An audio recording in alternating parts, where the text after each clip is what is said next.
And what is your name? My name is Anita Stewart. And what was your address during the war? I had two addresses.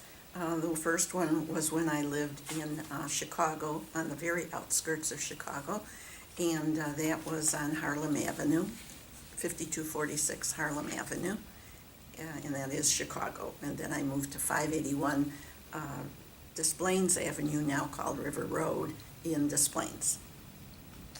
Tell us about your parents. Like, what did they do for a living? My dad had started out being, followed in his father's footsteps, a German immigrant who started a tile business, like bathroom tile walls and things like that. And so my dad started with him because he had gone to high school and had done classes with arithmetic and things like that, where he went into helping with all the numbers, figuring out what they needed and what it should cost and things like that. And then he went on later on into, he was a purchasing agent later on for a large company. Did your mom have a job? My mom stayed home for quite a while because there were 4 children, so she was home, and then she did work as a temp, secretarial temp for some companies in actually Des Plaines. She was for the Savings and Loan, which was on Center Street over there. Can you tell us about your brothers and sisters? Yes, I had 2 older sisters. One was 4 years older than I, one was 2 years older than I, and my brother was 4 years younger than I. Did you get along with them? Yeah, my brother was a bit of a problem. He was a goer and a doer, and he was feisty, but my sisters were very good. Looking back now, they guided me in the right way. When my mother was busy, my older sister was kind of in charge, and she took us like to the pool and things like that in those days, and we helped her try to get dinner ready for dinner, when my mom would get home, so she wouldn't have to do it all. And we just all helped each other, I think, was the biggest thing I look back on now. Did you have anyone else living with you? No, never did have anyone else living with us. What was your neighborhood like when you were growing up? I would say in the city, it was always in a nice neighborhood, a school neighborhood, very friendly. We all had close friends in those days. We were very close, and one of the things I remember about our friends, boys and girls, it wasn't just girls in those days, it was boys and girls. And where we lived there, across the road from us was a farm, and the farm grew corn, and they called it in those days, horse corn. It wasn't the kind of corn you would buy to eat for your family. I guess they grew it for maybe, I don't know, animals, I suppose. And some of the boys that were in our little clique, one of them, his uncle, lived at that farm. And so he would go over and he'd get a bunch of corn for us to have. And my dad would make a little fire in the ground, sort of a pit kind of a fire. And we just thought that was like wonderful, because my dad had a huge victory garden there, and I was the one that helped my dad with the victory garden. So we had a lot of fun. That's amazing. It's funny to think of that there's a farm off of Harlem Avenue. Harlem and Higgins. Okay, that's where, I got it. Real busy, What year did you move to Des Plaines? It would have been 44, the end of 44. Okay, through most of the war you were in Chicago. Yeah, in that area right there. Well, in 44 is when, I'm not sure. Okay. I think 44 and 45 were very busy war years yet, because my dad had worked at what is now O'Hare Field. At that time was, they had a huge company on that property, which later was sold to the Air Reserve. And when my dad had worked at that company, the company moved because they were going up to work on the Alaskan gas pipeline. And they asked my dad to go with, but he couldn't see leaving 4 children here, and going on. But then that air reserve then turned into O'Hare Field. So what did, was that possibly the Douglas Aircraft Company? Yes, Douglas was there, right. Was that where Huge he worked at? Yes. And what did he do? He also had to do with numbers Okay, in there. okay. So what was the neighborhood like when you were living in Des Plaines? In Des Plaines, I was right on River Road. Behind my house was the creek that came off of the river.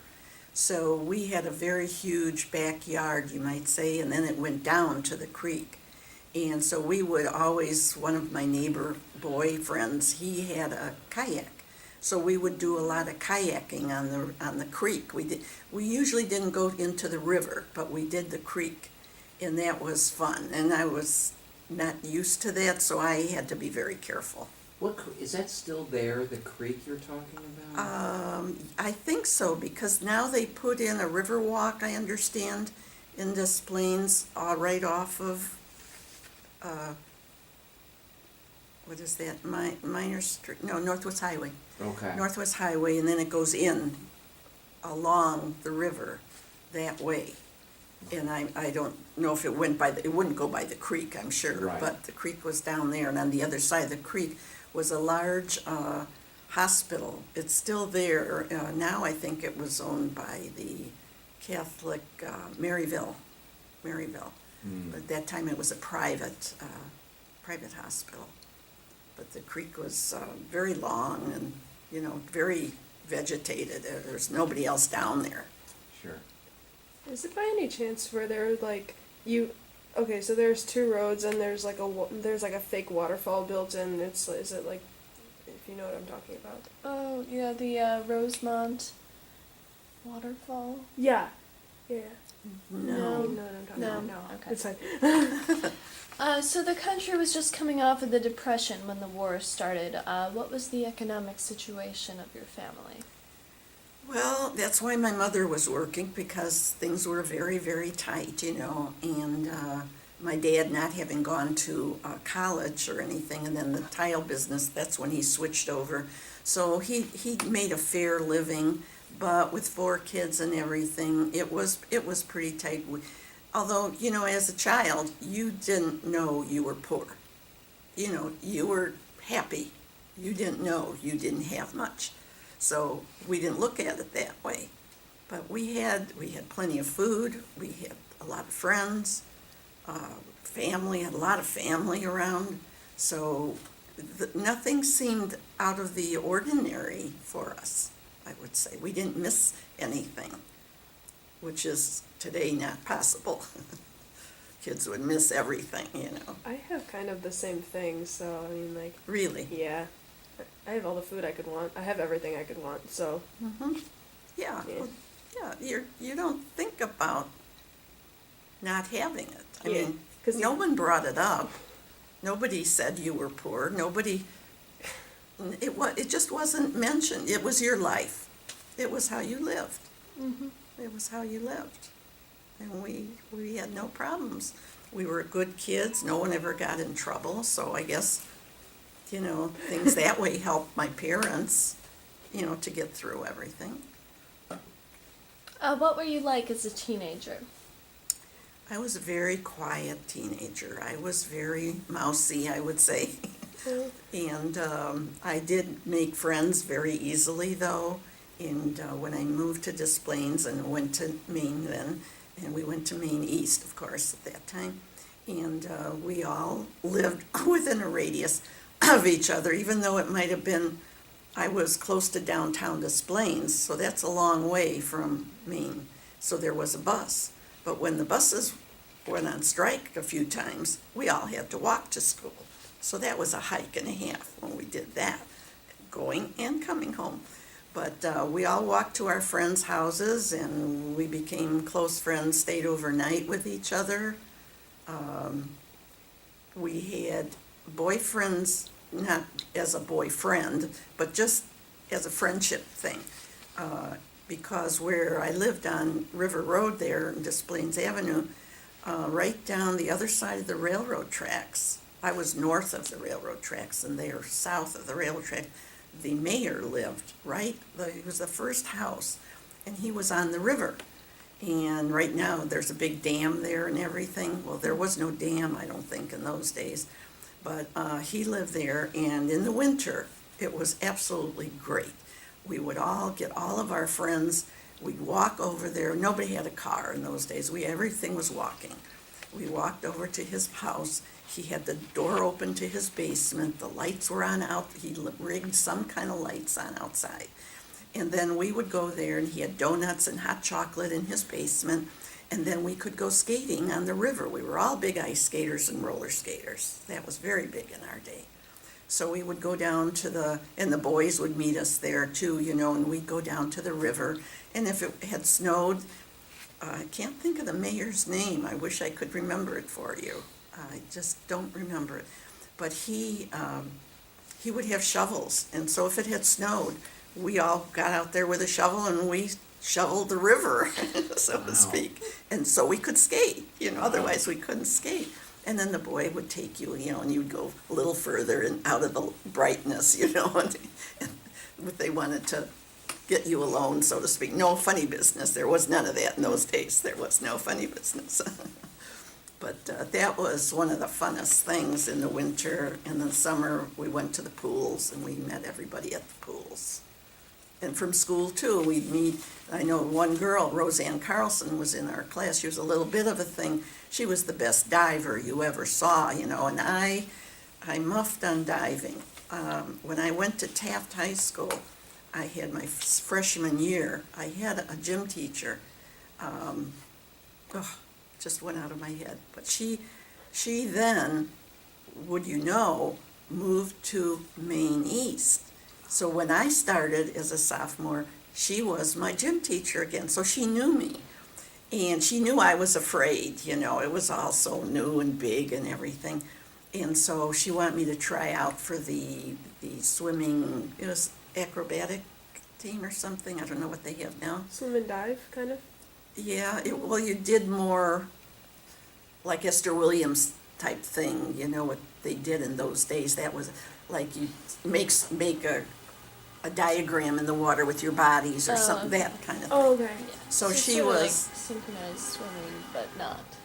Like aerobic, sort of? Yeah, sort like of that, sort of, that. yeah. So she wanted me, if I could get on there, if I could dive. I was so afraid of diving in the water. I did it, you too? I don't like it. I went in a couple times and I really flubbed it, and she said, "I'm sorry, Anita, you just can't make it." I always regretted that, Oh.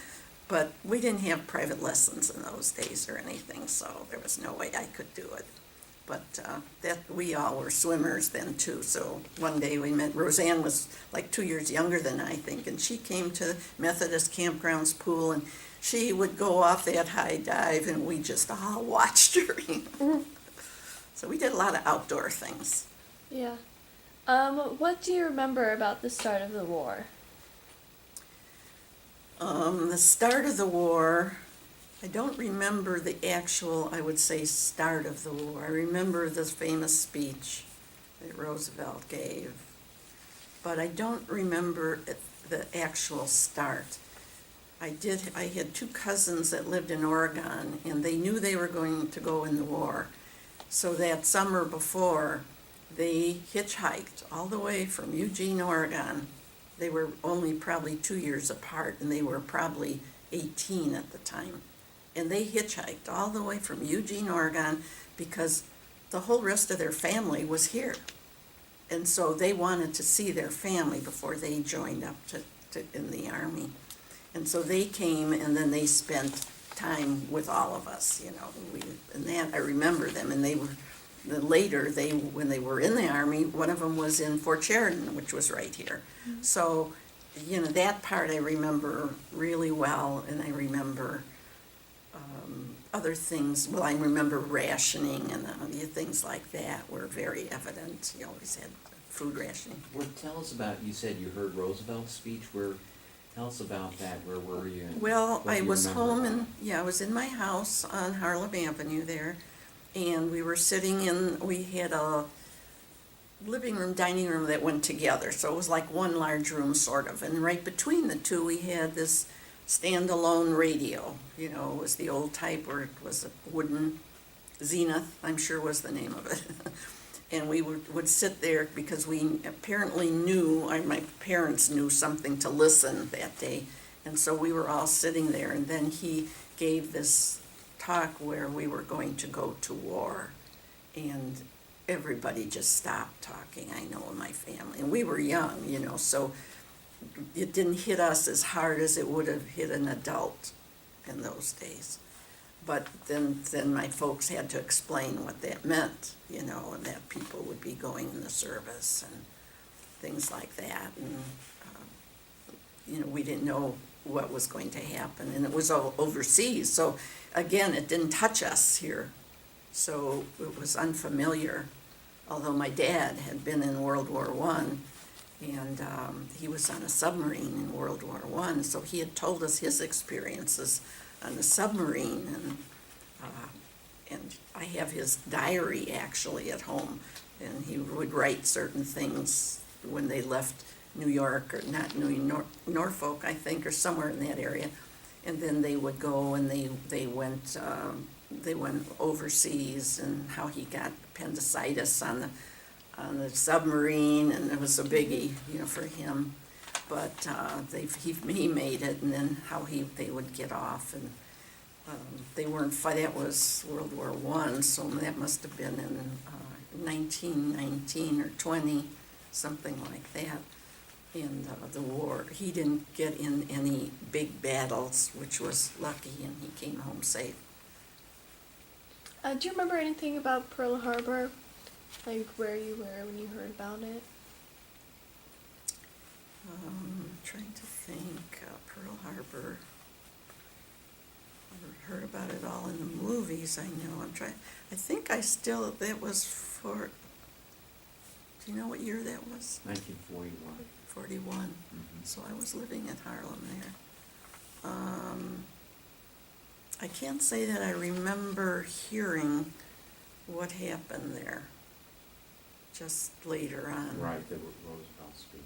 Yeah, and then when he gave that one. Mhm. and- It's like the equivalent of our 9/11. So I mean, like, Oh. yeah, I was really young, but I still remember that. Like, I Mhm. was, yeah. For 9/11, yeah, it was for it, yeah, that was, I remember that exactly. You don't want to skip to that, do you? I mean, because our high school group, I mean, it's sort of relevant in a way. Mm-hmm. I was running our high school reunion committee, which was on September 11th that year. And that morning, I was rushing off to get my hair done. And just before I left, I had the TV on for whatever reason, and they brought up about 9/11, about the planes, and I took a look, and I couldn't believe it. And I was out the door, actually, and I got in the car, went to my beauty shop, and I got there, and they had it on, and I saw all those planes going in there. And then I said to myself, or to probably everyone, I said, my gosh, I'm supposed to go meet up with my high school group. Nobody's going to be there. And this was a planned function, luncheon thing. And I said, I'll bet nobody shows up, because this was disaster, And I thought, oh my goodness. I said, well, I'll go anyway, and I got there. And they all showed up, every single person. And later, I'm going to cry, because we couldn't have been in a better place with better people at that moment. It was very, very, very touching. They all felt the same. Okay. Sorry. That's fine. That's a good story. So let's see. So I know that your cousins were in the military. Did any of your other relatives join up? Yes, I would say My brother did join up much later though, because he was younger than I. And he was over into Germany, and they would bring trucks to airports and things for people to drive. And he was in Germany, in Bavaria, I think. But of course, my cousins were in the service that lived here. I had two male cousins. They lived here, and they were in the service. And yes, and another cousin, younger cousin, he was only 2 years younger than I. He was in he joined the service. He was in the Army. And just lots of friends, then by that time. So Anita, you were mentioning there was like, in the war, there was a few stories or incidents and things like that you were thinking of in general, because we had the start of the war. So I was just wondering if you could, elaborate or share with us any of those ones that you were thinking of. What was I thinking of, John? You said like there were some war memories, like, and before we got to the questions, like, when we showed you the questions. Oh, okay. Let's see if I jotted that down.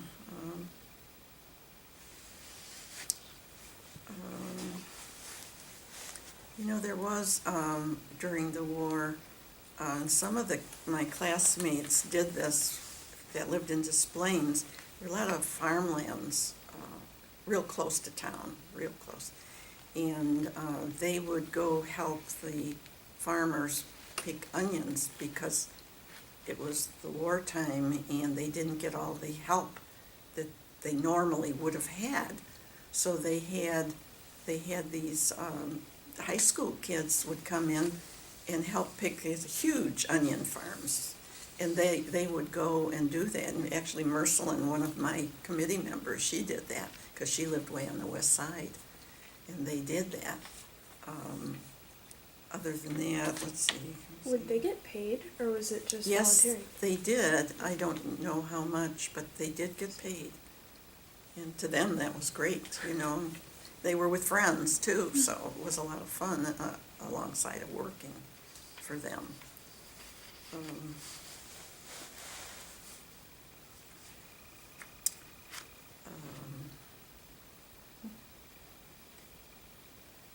I know at the school, by the time I started in my sophomore year, which would be 45, they had already begun the bond drive for the bomber that the school bought then with the bonds that our classes sold. And I remember some of that and getting together. I did not go to the field the day they had the big celebration, but I remember all the kids talking about it and how much they were shocked. They were just shocked how much they had earned, they had gotten to sell the bonds enough to buy an airplane. I mean, it was like unheard of. It was unheard of. How could you do that? But people were, even though times were not really gratifying with big salaries, people donated. Whatever it was, they donated. And because they would buy savings bonds, I still have savings bond stamps in my, with my coins and things, because that's what you did. It was part of what we did in those days.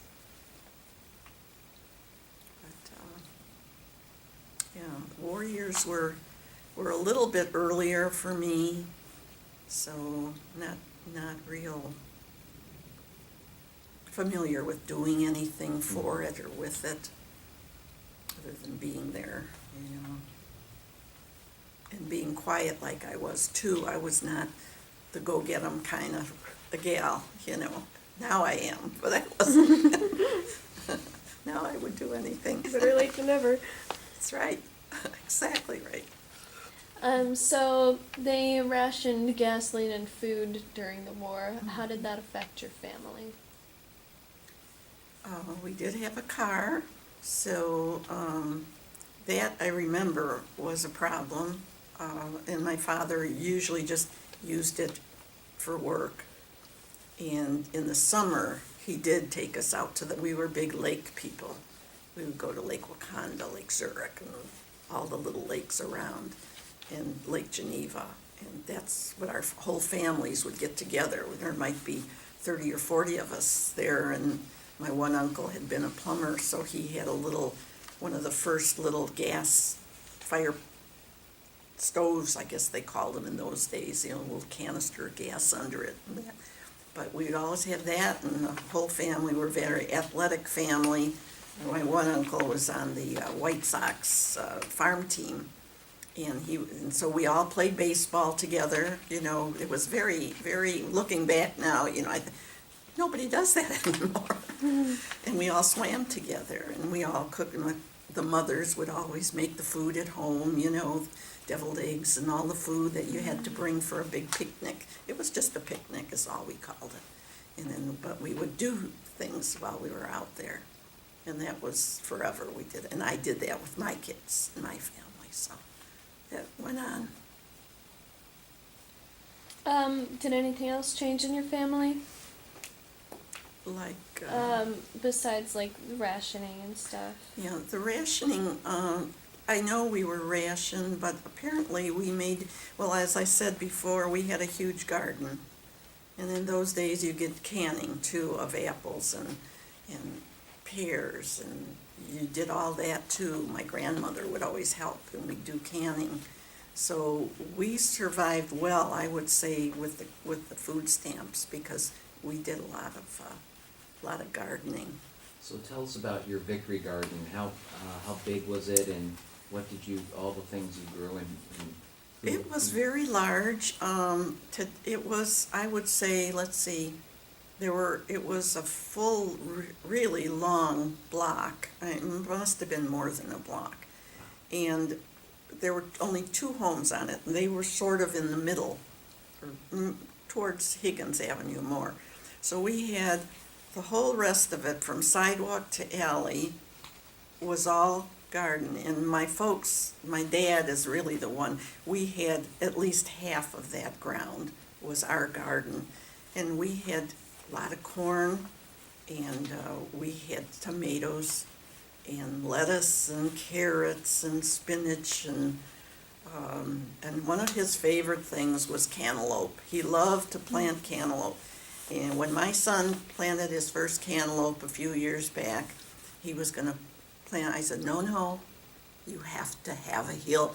I remember it exactly, because I had helped my dad. I said, you just don't plant it flat on the ground. You have to build up this hill, and then you put 4 this way, and then you keep them so that they would go down like that. Mm-hmm. So that was my dad's favorite thing to grow. He loved to grow, because cantaloupe, not everybody would have that in their garden. It was kind of special. And you'd have the green onions and all kind of potatoes we had a couple of years. He kind of changed it now and then, but you always had the staples, And then he let me have a big flower garden of my own, and I could plant whatever he'd buy. We buy the seeds, though, none of this buy the ready-made plants. So I started the plants inside in the basement, and then we'd take them out, and then he'd show me what to do, and then I had my own little flower garden. My other sisters didn't, and I don't know, and my brother, I don't know why I was chosen, but to this day, I'm the garden. My kids go to Europe, I go take care of their garden. So who did the canning? My mother, and I think my grandmother probably helped her, but then as the years went on, then we 3 girls would help my mother. And we did a lot of canning. Tomatoes, we did a lot of canned tomatoes, because we had a lot of tomatoes in the garden. You get hundreds of those, so you did a lot of gardening a lot of canning with the tomatoes. Mm-hmm. That was a bit, and pickles, they did pickles in those days. And what did you do for protein?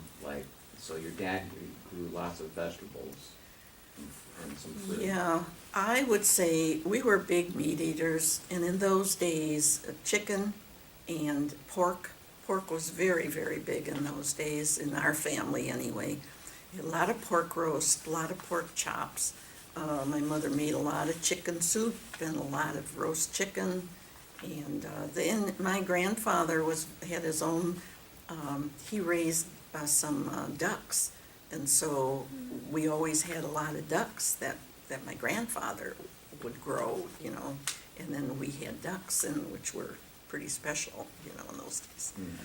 But yeah, we had beef. We had a lot of hamburger and things like that. But I don't think we had a lot of today, like beef roasts and that. We probably did have some, but we had pork was very, very big, and big pork roasts. I remember that especially.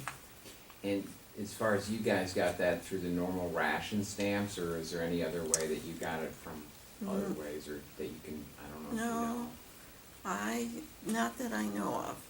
I think it was just rationed, and no one else I knew had any cows or anything, so, that would be about it in the stores.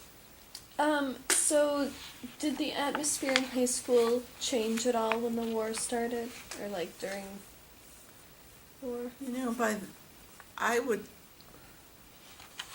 I would say that everybody was more helpful or more wanting to do things. Wanting to do things would be my words for it. We wanted to do things, whatever it might be. If they were starting a club up, say, you know, and they needed people to do something for that club, then it seemed everybody was much more ready to jump in and help out. I think it was just that period of wanting to help. Everybody didn't mind helping, you know. Maybe before that he'd say, well, maybe, you know, and then you wouldn't do it. Well, now it was, oh yeah, I'll be there, when is it gonna be? And then you'd go. It was an atmosphere of that, I would say, more than anything that I remember. What kind of new clubs started up during the war? Do you remember? Well, let me see. There were a lot of the women would get. I'm trying to think. The women, like my mother's age, would get together, and my aunts would come over, and I'm trying to think. We did something with putting together. What do you call it? If you had a sore and you wrapped it with. Bandages? Not Face bandages. bandage? No, before Gauze? his bandages. Tourniquets. Yeah, you would take the gauze Yeah. and make that into some type of bandaging that they would use, and then we'd turn that in. And I think it was through the church. What were your friends like during high school? I had the best friends. My closest friend was Connie, and since I moved there as a sophomore, and they had all lived there their whole life, you know, so it was quite different when I came in alone. And right away, and we didn't live next door to each other or anything. She lived several blocks away from me, but I guess we must have met in classes, and then it went from there. And then she, in turn, we went to the same church, which had a big thing to do with it. Church was very important in those days too. And so a lot of the girls that went to Emmanuel Lutheran in Des Plaines, and Connie did also, then they got me going there. And then we all met, and we went to the young people's club at church too. I can't think of the name of it now, but you know that. And then Connie was very outgoing, and I was more timid. So she was perfect for me, and that's probably why we got along like we did.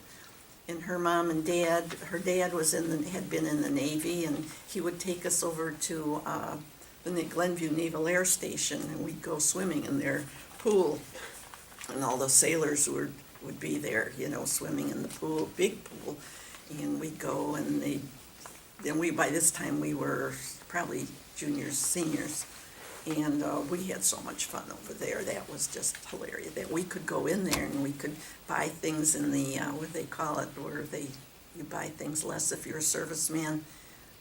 It's a PX and It's they're like a PX. commissary. Yes, It's uh-huh, for the right, and so we could buy some things there if we wanted to. Not that we bought that much, we really went there just for this, but her dad was a swimmer, so he would take us, and that was very cool. And then they started going on little vacations, so they would ask me to go with. And so that started my travel life for me as we went to Mexico. That was after we were out of high school, but we did go together. What was dating like in high school? Since I was very timid, I was not the one that would go out with a lot of boys. I did go out when I was a junior. I went to Ladies' Choice dance at the high school, and I don't know this fella's name was Ray, that's all I remember, and he was very tall. I probably came up to his armpits. He was so tall, and I was. But we had a lot of fun at the dance, and we went out afterwards, you know, and he was older. He was out of school already by that time. And so we had a lot of fun together. We were with like 3 or 4 other couples. I don't think anyone ever went alone. Maybe they did, but I don't think so. So that was always fun. But we did a lot of the football games, and they'd have the basketball games in the auditorium, visiting teams and that. We would always go to all of those and cheer everybody on. That was very, very, that took up a good part of our social life too, going to the football games and the basketball games. That was fun. Did you work or volunteer anywhere as a student? I did work my junior and senior year, 2 summers at Prince Castle in Des Plaines.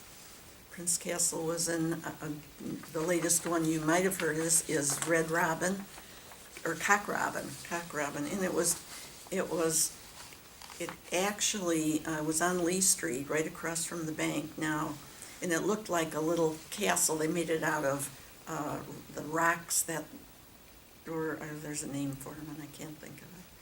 But they sort of made it a square building, small, very small, square building, and it was very hot in the summer, and they had a little air conditioning inside, but it being so teeny, you didn't notice it if a lot of people came in. Is it a restaurant or? No, just ice cream. Oh, okay. All kinds of ice cream. And they had, their special was that they were unique in that they had square ice dippers. You'd push it in the ice cream, you know, and it would come out. It wasn't a ball, it was a square. And that was very, very different from everywhere else. That was one of the fun things about it. And I'll tell you the funniest story, even to this day in my whole life, that I think I ever had, was we were working, and it was probably 95 out that day. It was really, really hot. And everybody, it was a weekend, we only worked on the weekends. And everybody came in, and the lady that was the manager of the store, she must have had 4 or 6 of us, maybe 7 or 8 at certain times working in there. But she would be there, and she was a real strong, tall German woman, very that way, you know. So we all had to do exactly as she said. So this one day when it was so terribly hot, you know, we were hurrying because the people just kept coming in and coming in. They were 4 deep, and the place wasn't very, very big. From that wall to the end of this table was it. Mm-hmm. And they all had to wait in front of our ice cream containers like you see them today. And then we made hamburgers too in those days. Different, like, all probably almost like Dairy Queen.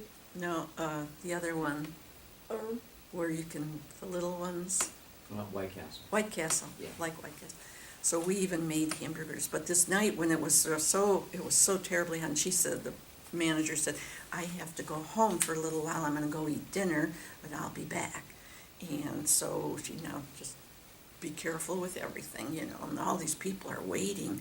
And so it was okay. And then we were so busy, and you had to run back and forth because the malt machines were over here and everything else was here, and the hamburgers were here. So we're going back and forth to give them to all these people. And the people they were very nice. Nobody complained in those days, and you didn't complain, you know. And so at this one point, I was walking from the malt machine to give it to someone at that end of the building. And another girl was there coming back, and she was carrying something. And the girl behind me was putting, in those days you put your malt cups, they were in big paper cups with metal tops around the top of them, and you'd put them on the malt machine like this, and it would go up, and you'd put these big big mixers would come down like that, and they were big metal mixers. So they would come up, and so this one girl did that. Well, somebody said something at the moment she was going to do that, one of the people that were in there, and she missed getting it on there, and she hit the paper cup on the twirlers, and the malt went all over the whole store. All the people had milkshake all over them, and everybody was laughing, and the people were laughing. And we all turned around when she did this. This girl was coming towards me. She looked to see what happened. I turned around to look, and she and I ran into each other, and we had it all over the floor. And Mrs. Straub, that's her name, was due back any minute. It was like the most hilarious. And the people were just wonderful. You know, they knew we were totally upset. I mean, we were scared. But we got over it all. But that was like, how could that ever happen again? It won't. It was funny. So, what did you think of the war? Well, see, now I have grown-up ideas from what we've all heard, but at that time, I wasn't as serious about it when it started because I didn't realize what it all meant and what was happening or going to happen, how big of a war it was and all that. I really didn't grasp that as a young person. I just didn't. And as it went on, though, we all knew, what was happening. And I felt terrible because I would hear about friends and relatives who died in the war, who died on airplanes, who died ships, you name it, who were hurt, shot, whatever. And I did feel, I wasn't, I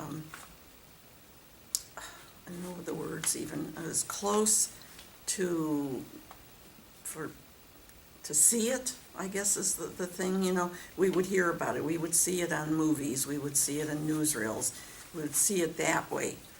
But, we had friends that would visit us who were in the service. And my sister, the older one, she had 2 boyfriends that were in the Navy. And then it started as I got to be a senior and older. Then everybody I knew had been in the service. They all had to sign up and go in the service. So then it was much more a real war, where before I didn't realize what war was, I guess, totally. So you mentioned that some of your friends enlisted. What happened to them? Actually, everyone that I knew that joined up, they all came back. None of them were hurt dramatically where they lost part of their limbs or anything like that. And they all went on with their life, and a lot of them went back to school. Most of them, I would say, went to college then. If they weren't planning on going or hadn't been in it before that, they all went to some kind of college when they came home, which was really good, really good. Maine High School had some assemblies when student soldiers were killed. Do you remember any of those? I don't remember that. No? Okay. What do you remember about the war bomb drive for the Douglas aircraft? Well, that was pretty much done by the time I came there, so I don't really remember. I didn't go out and sell, so I don't remember any of that. And I remember some of the other kids talking about it. And we had a lot of Park Ridge friends too, and more of them, I think, were more involved in it. And maybe it was because some of those were in a year ahead of me, so they would have been more into it. So it wasn't a huge part of my high school time and remembering. I wished it had been. I wished I had been there my freshman year. But I was just, now looking back, I'm so glad I went there in my sophomore year and had 3 years there. Because I was in I was in Taft High School, which I don't know if you know, that's the furthest out of the city high school that there is. Yet, when my son went to Taft, because we moved back, well, after I'm married and all these years and everything, we did live in Park Ridge and Edison Park before that. And when we lived in Edison Park for a little bit, he went to Taft, and he was same age as I was. He was going into sophomore year, and I went to a home study or something where we could go and talk with the teacher. And I was so upset because this teacher didn't have a handle on my son at all. And he kept saying, and he said, oh, the boys all hang out the window, and they hang out, and Grant does too, and he'll hang out. Well, he was a follower, and he'd go by this other boy, and I knew this other boy, and he was an outgoing kid. And he said, but, they hang out the windows, and then by the time I get there, and it just hit me like, this is the wrong school for this boy to be in. It just, we got out of there, got in the car, and I said, Howard, we're gonna move. And we did. And that's when we moved to Mount Prospect, and he went to Hersey. What a difference, what a difference. They said, well, I said, he really is kind of afraid with math, and my husband was very bright, and we tried to help him, but Grant was a little bit leery, and so they got tutors for him. They did everything possible out there, which he never would have had at Taft.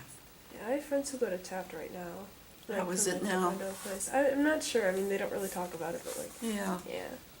and see, maybe it was just that one teacher, but it did enough makes a to me, difference. and we could live anywhere. My husband was a builder at the time, he built houses and things like that, but I said, no, we're gonna move right now, start looking. And of course, it was tough for Grant, because he was a sophomore and a boy, and it was hard for him. But it was, in the long run, it was much better for him, and he went on to college, so. What do you remember about VE Day? Victory in Europe. Yeah, I think I just remember more about hearing about it, and all the pictures, all the newsreels, all that were about it. And I know I just read the other day where the sailor that had the girl, that tipped the girl, or he just He passed died, away. That was very big in Times Square, that was very big, and when we saw that on the newsreel, and, things like that. Do you remember anything about VJ Day? Victory in Japan. No, I can't, I was working then, I just know more from probably movies than anything. I didn't have anyone in that war that went there that I can remember that went overseas.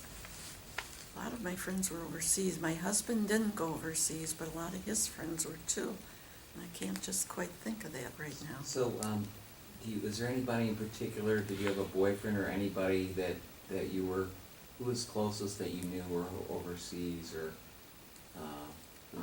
I would say the fellas that were at I was a big roller skater in the roller rink, and those fellas were people that had been in the war and were still maybe in the war yet, or in the service, Mm-hmm. I should say.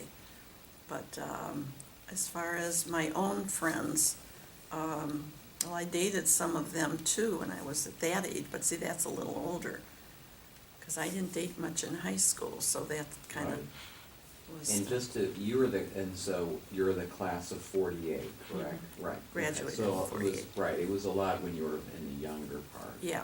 So when VJ came, were you still working at that same ice cream parlor? No, I only worked there 2 years. Mhm. Was that after This is 1945 when it ended in August. August? So it would have been the summer Well, I probably was, yeah. after your 40 freshman year, I believe. Yeah, probably 40, Or 40, 45 and 6 I worked at Prince Yeah. Castle. And those are the 2 years I worked there, and then Mhm. I graduated, and then I worked downtown at that point. is there anything like that that your thoughts or memories or feelings or anything from back that time or when you were in high school that probably that you wanted that we haven't touched on or probably that people should know or, you're just thinking Yeah. about?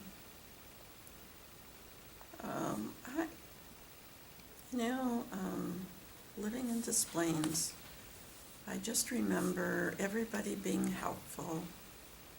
Even an older gal that lived down the street from me, she was at least 4 or 5 years older than I was. And she knew I liked to roller skate on the weekends if I was going to school then. Where And would she, you roller skate at? well, first we roller skated in the city in Norwich, and then Arlington Heights. They built one in Arlington Heights. Now it's a furniture store, but it was out there. And then they had another one in Harlem Avenue. But she was a big, she was going for, she was an amateur, and she was going, in those days roller skating was very, very big. And we did all the dances and everything, but she did beyond that. And she wanted me to go with her to where she skated, and she skated downtown, right near WGN, near Tribune Tower, sort Okay. of in that north area, North Michigan Avenue area. Mhm. Forget what building it was called. And she skated there, and I went there twice, I think. But for me, at that age, it was too much. I couldn't get there on my own. Sure. I had to go with someone. Couldn't Mhm. go there all alone. And did later when I was out of school and working downtown. Then I did.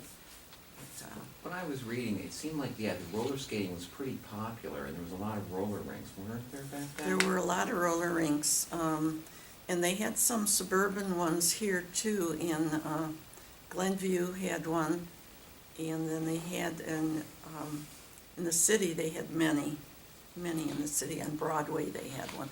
They had 2 right near Harlem and near Gansett, I guess it might have been.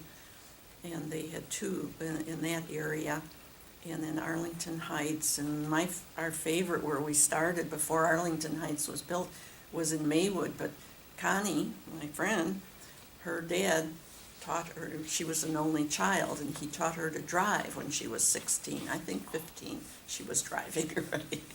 And so she drove, they had a little car, and he would let her take the car, and she drove me. I know we drove to Maywood, which was where our favorite, right across from, now there's a big, well, still was, there was a big Maywood racetrack was right there. Mhm.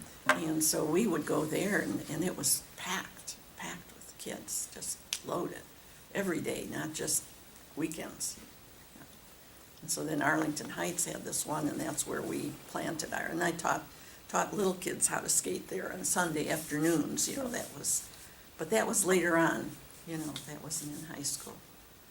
Did you have ice rinks as well, kind of like Oakton is now, or just roller rinks? No, just downtown. Oh. Yeah, we skated outdoors. Everything was outdoors. And then, of course, you did the river skating.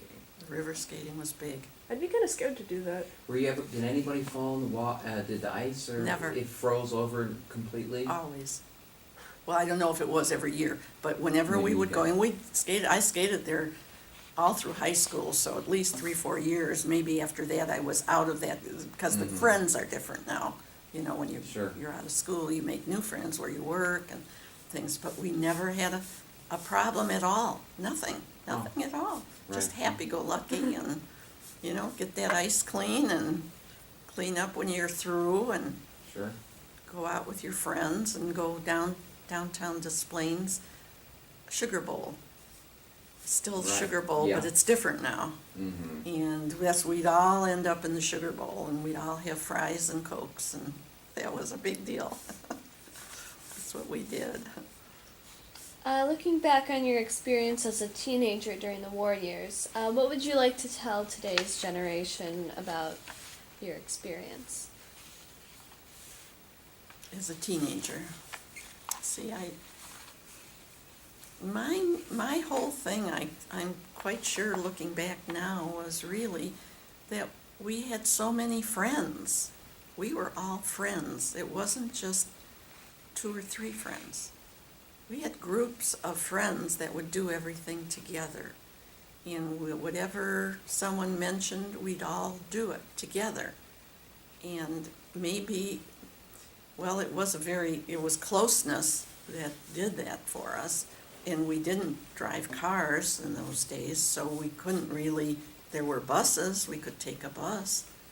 But I really think the ties that we had with our classmates, and to this day, like I say, when we graduated from school, a bunch of us girls started we would get together once a month.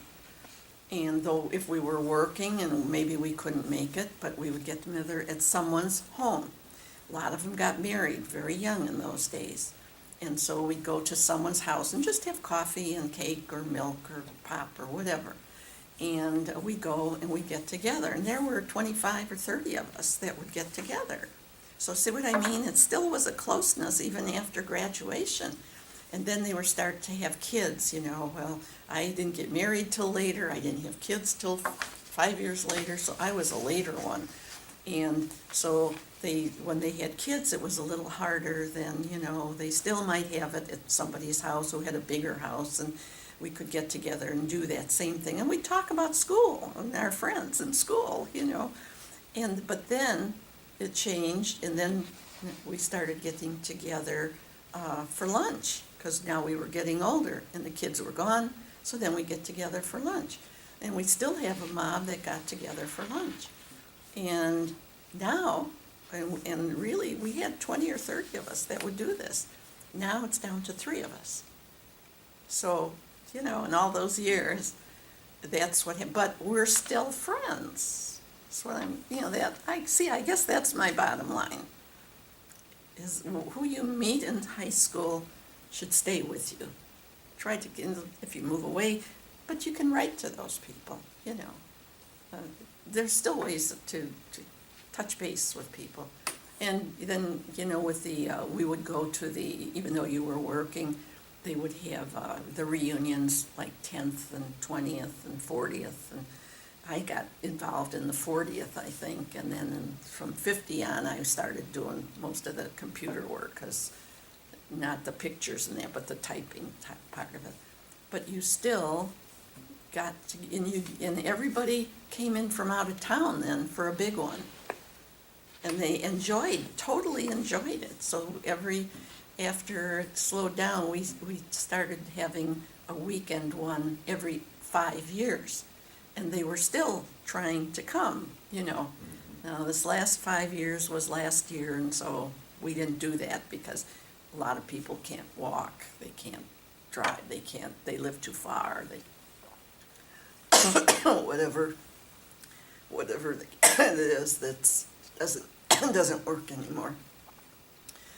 But that was, when they came, it was always amazing, and in our yearbook, I think we had a lot of pictures that had the get-together, not the yearbook, it wouldn't have been the yearbook. We had our own reunion book afterwards, and it would show the couple, and then the couples, you'd see who married who, and because some got married when they were seniors, Oh, wow. Yeah, there were a couple that got married when they were seniors, and so then they'd all come to the big event, and then you'd see each other again, and then you'd start writing to each other, and now, guess what? Some are moving back, and this year, I can't think of her name.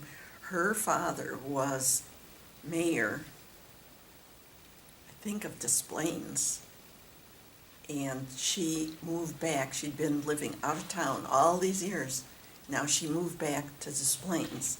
She was alone, has no family, and she moved back to Des Plaines. She wrote me a letter and said, someone gave her my name because I had addresses of people. So then she wrote me and wanted to find someone. And then she said, oh, just so you know, I'm moving back. And I said, oh. I said, well, then you can come to our next get-together, you know. And she said, oh, I'll look forward to that. So, small world. Yeah. Silly question. When you were back then in high school and you had a big gang of friends would get together, how did you guys set that up? Did you guys were you able to use phones? Did you have phones? And would you We used call? our home phone. Okay. And I still wonder how my folks could let us, because if Connie called me, for example, you know, and she'd want to know what we're doing on the weekend or something, and I can see myself sitting down on the floor on the telephone talking to her for half an hour, you know, so we Only did half it an in hour? those days. And to think, you know, you just had to sit there because it was in the wall, you know. Right. And so we'd sit there, but we would call each other, yeah, we'd call each other. Okay. Even And if did you had your a parents boyfriend. tell you did they tell you you couldn't stay on the phone because it was a No. long? No. Okay. No. Somehow, I don't know what they charged in those days, but and I had two older sisters, so, and a younger brother when I was a teenager, so could not have been much, Mm-hmm. because even in those years, they were still pretty tight for my dad, with 4 of us home and all of that. But, yeah, I don't know, but we were on the phone getting Okay. together, or sometimes you'd be somewhere and you'd say, oh, next week, we're gonna do this. Okay. That type of thing. Or we'd meet people up at the Sugar Bowl or somewhere and do it. Right. I have a few follow-up questions. Yeah. Good. Well, that's what we're Cool. here You said your friends enlisted, a few of them. Do you know where they were sent exactly? Were they sent overseas or did they stay in the States? Let's see. I know one of them was out east in Norfolk, Virginia, with the Mhm. Navy. He was here for a while at Great Lakes, and then they shipped him there after basic training or whatever they called it. And my cousin, who was in the Army, he was at Fort Sheridan, and he lived here locally. My Yeah. other cousins from Oregon, they come back here for a while. But he moved on, and Bill was out in California somewhere. Can't think, it was like mid-California, it wasn't up in San Francisco or anything, it was like there's a big base there, I can't think of it now. And my nephew too, later on, he was at that same base in California. I should remember that, but memory goes at this age. It's fine. This is a silly question. What kind of skates did you guys wear? Like, were they like, when you went ice skating, was it like figure They went skates or roller like skating hockey? also. Yeah, well, for either one, Oh. we had to have figure skates if we were on the river Okay. or any ice rink. We had to have figure skates, not only regular figure skates. Well, and it probably was later when I was making my own money that I went down to I think it was Hyde Brothers or something, were the big ice boot makers. Mm-hmm. We went down there to try them on before they put the blades on them. I mean, that's how serious we were. See, it was really a serious thing for us. You know. And roller skates too. Roller skates, you had to have the special wheels. But they were like different boots for like figure skating and roller skating. Right? They were the same boots. Oh, so you same just like type of clipped on the boots. bottom, or? No, they were on the bottom, stationary on the bottom. If you So were a would have- big but time you'd have skater. Would you have a different set? You'd have one set of ice skates and one Yes, set of yes. roller skates. Okay. Yes. Okay. I still have a pair of ice skates in my Oh, do you? garage. That's great. This is the first year I didn't skate. It was so darn cold. Sure. But I've skated every year since Wow. my whole life. But And- yeah, roller skates were very big, and you had to get the special boots and the special rollers, you know, and then if they came out, they came with a change over during those years, and I can't remember what they did, it was something with pressure, I know, and they had special bearings in there, and So you had to get those then. So anytime there was a change, you know, because we were in that elite skaters group. We weren't just your ordinary go there for an all skate, you know. We Okay. skated, we might sit down during an all skate. Yeah. But yeah, we did all the dances and things like that. So and that's how you met boys too, because the boys did the same thing. They were great dancers, even on roller skates. They were good. I asked because I used to skate. And I Did really you? miss it, so yeah. Oh. Because like I used to go to Oakton. Oh, and, like, yeah. Yeah. It's pretty modern though. And one last question. At the very beginning, you mentioned bus strikes and displays. Could Yeah. you talk about that? I was probably a junior at the time, so 47, 48-ish. Mhm.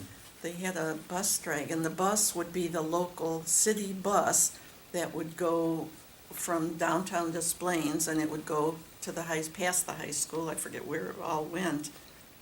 And then also kids that lived on the west side, and a lot of my friends lived on the west side, fewer lived on the north side where I live.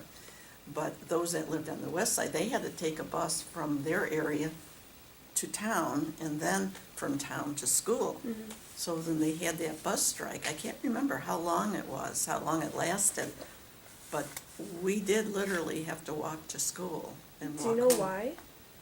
I don't remember why they had the strike. No, I don't remember that. But it was quite a while. I don't know. It was at least, I would guess, a couple weeks. Oh. And that was, but you know what? Nobody complained. They just said, oh, well, you know what? It's so hot out. Let's go to the Sugar Bowl as soon as we get home. Otherwise, they would say, well, I got to go right home. I got to do this or that. No, on a hot day, you had to just go to the Sugar Bowl and get whatever. But yeah, that was a very, I don't know why they struck though. It'd be interesting to find out. Yeah. Fun days. Well, I want to thank you very much. Well, I hope you got 5 minutes out of all Oh, of that, we that. got more than that. No, seriously, because